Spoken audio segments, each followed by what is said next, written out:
I decided to run the Copenhagen Marathon, so today it will be the last long run of the whole session. Yesterday I took a break, so day of rest. Today we are doing 20 kilometers. Let's go! Honestly, the biggest problem right now is that I don't know what I want to listen to, so. But today we are lucky because we have Indagini. This is a really popular podcast in Italy.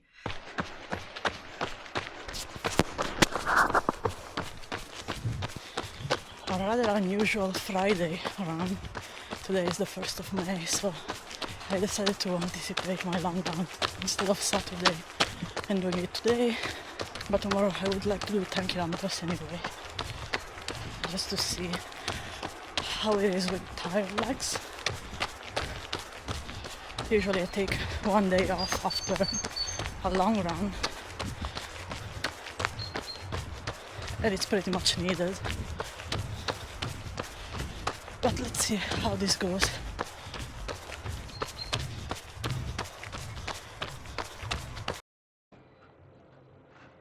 "20 kilometers done. It's a very beautiful day. Finally spring. And 1 week to go for the Copenhagen Marathon. Do I feel ready? Maybe 50%. It was a very short training block, but I did everything I could have done in this short amount of time I had after coming back from Japan and recovering from this flu situation that I had. So I'm pretty happy with it. Today it was the last long run. I ran 20 kilometers. I was very tired, but I think mostly because it's really hot right now.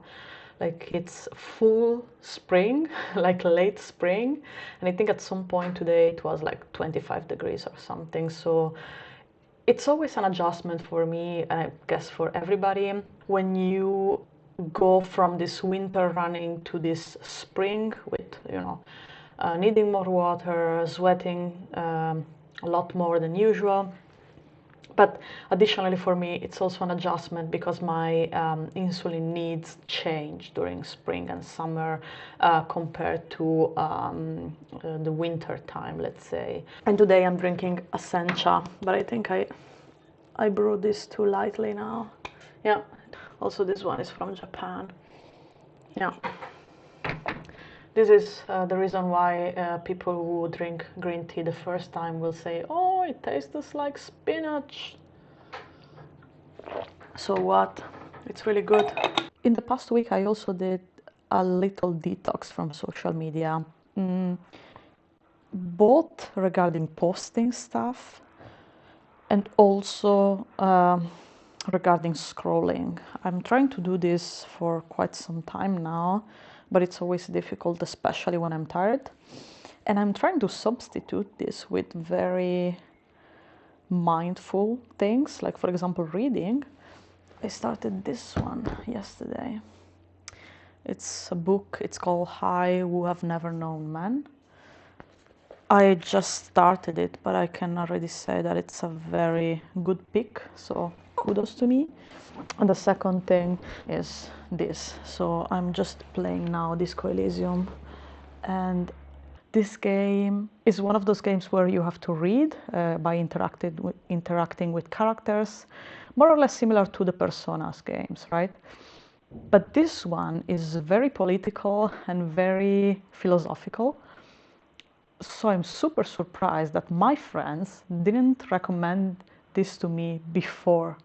You know, it's like some of the topics, some of the things that the main character or the other character mentions during the game are things that I pretty much enjoy talking about. So I'm quite surprised that nobody ever recommended this to me before, because of the topics mostly, but also because of the mechanics. Usually these are the type of games that I really enjoy. So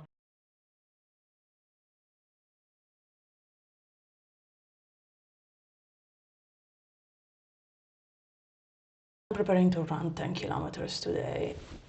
Weather is good. I'm very hungry, but if I have breakfast before, this means that I have to take some insulin, to pump some insulin. And if I do that, then I won't be able to go for a run. So odd choice here. I decided to go for a run before and then come back and have breakfast. Maybe buy something while I'm outside. This is the most difficult thing, I think, about being a type 1 diabetic, like balancing all this. But it's fine, I can manage. 10 kilometers today, so 1 hour and something, very easy. I don't have anything special planned, so let's just stick to the usual.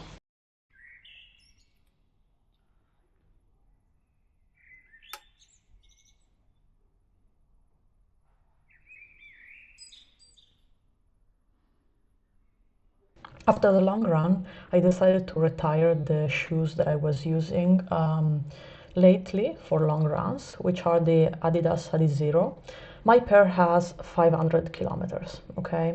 And I noticed that lately, especially after I ran 30 kilometers 2 weeks ago and 20 kilometers on Saturday, they started to give me a lot of pain at the front, so in my toes basically. I don't know if somebody has the same problem with these shoes, but I feel like the drop is too much, and even though I try to tie them in different ways, what happens is that my feet, they slide and they touch the front of the shoe. So, and there's nothing I can do to prevent this, right? I don't know if it's a matter of drop, like if they are too, if the drop is too much, so my feet, they tend to go and to slide until they touch the front of the shoe, but I never had this happening with any other shoe that I used, you know. So I usually keep my shoes a little bit more than 500 kilometers, but after the long run that I did, after the 30 kilometers 2 weeks ago and this 20 kilometers this weekend, I decided that I will retire them. And I also don't find them really nice to walk in, just because of this, you know, like I always feel that I'm on heels and I don't wear heels. I don't want to wear them, and I find them super uncomfortable to walk as well. I'm also not sure. I was loving them at the beginning until I noticed this problem getting worse and worse, and I feel like my pair is now unusable, so I just cannot use them for long runs anymore. So bought this microphone because everybody recommended that and it's super popular, but I have the feeling that my audio quality is shit since I started using it, so I'm a little bit concerned.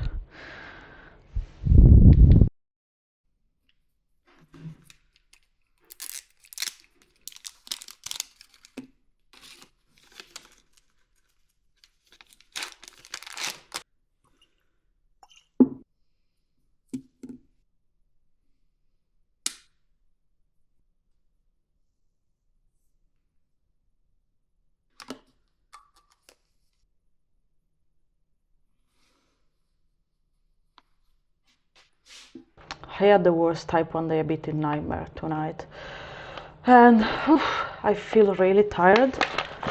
Like my insulin pump started to ring like an alarm, I think around midnight, and it was because I was going high. I'm also not sure why I was going high, because I had a very healthy dinner last night, so I was not only confused but also very annoyed by it. And I don't know, I feel like this is happening too often lately, and I'm not sure why I'm that insulin resistant, especially at night, you know. And I always say, like, you know, if I eat a pizza and then I go high, then I can accept, you know, I can accept the consequences of my own actions. But when I eat quinoa with tomatoes and then I go high, then it's a different story. To try to make it up for today, I'm drinking the last straw of this tea. It's King of Duck shit. Every non-tea drinker will laugh at that name, to be honest. But it's just an oolong tea. So after I woke up with high blood sugar, I was debating with myself if I wanted to go for a run instead of taking the day off. My boyfriend was making waffles and I was still half asleep, so I was like, nah, I will just, enjoy my day off, which is something that I sometimes struggle to do. I grew up with this mindset of doing nothing is the worst. You always have to be productive 100% every day. That didn't go well. My mental health definitely was not in the best place. Applying this also to running, a lot of people will hate me for this maybe, but I was like, you know what? Yes. You could go for a run and you can lower your blood sugars and it can be a productive day 1 week before the marathon. But resting is as important as, being productive.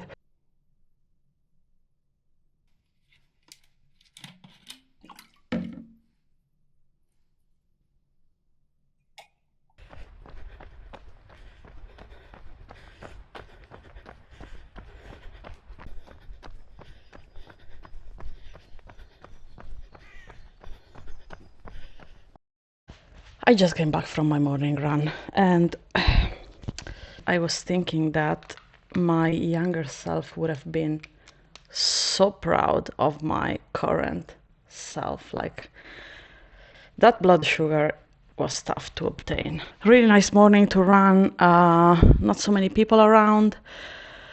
I have to go to the office for the second day in a row, but that's also fine. I like to wake up earlier, especially when spring is coming. Less than 1 week to Copenhagen, actually 4 days to Copenhagen. Mercoledì, giovedì, venerdì, sabato, 4 days to Copenhagen. Am I ready? As usual, I would say. Yesterday, I finished reading the book I talked about, I Who Have Never Known Men. And browsing online, I also saw that it's actually a book that gained popularity through, I don't know, Instagram or TikTok or whatever. It's kind of the sign that these things are not that bad, right? I read online different things, different theories about the book, but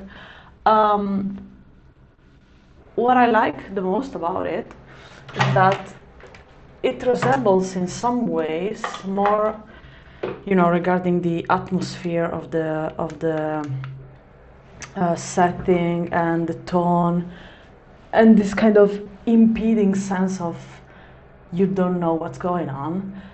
It reminded me of Cormac McCarthy's On the Road. So it's like a slice of a dystopic life, and not so many books are able to bring you in depth in a reality that it's familiar, but at the same time it's not, and you don't really know what happened, right?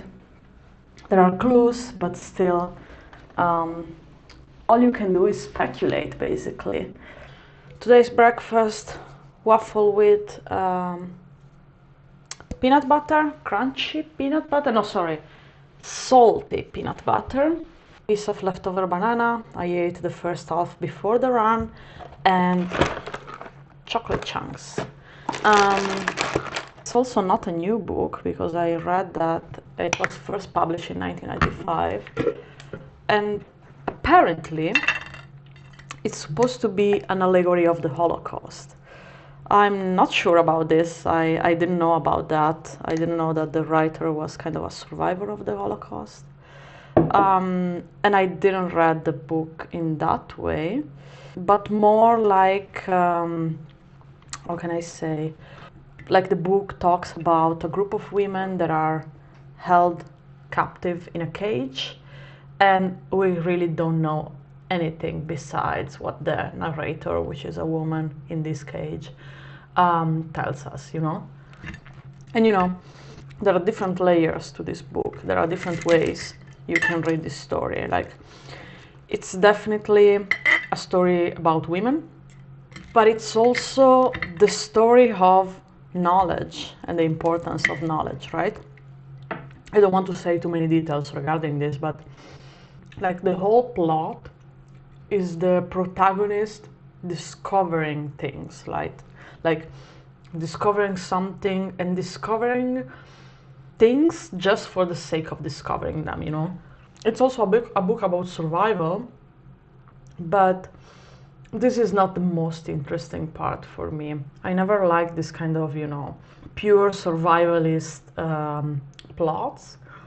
What I like the most is that the narrator, the protagonist, this is like a final love letter to knowledge, like a final love letter to all the things she discovered during this amount of time the narration takes place.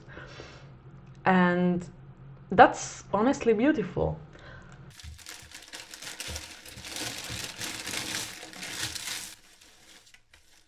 No, ce l'ho fatta.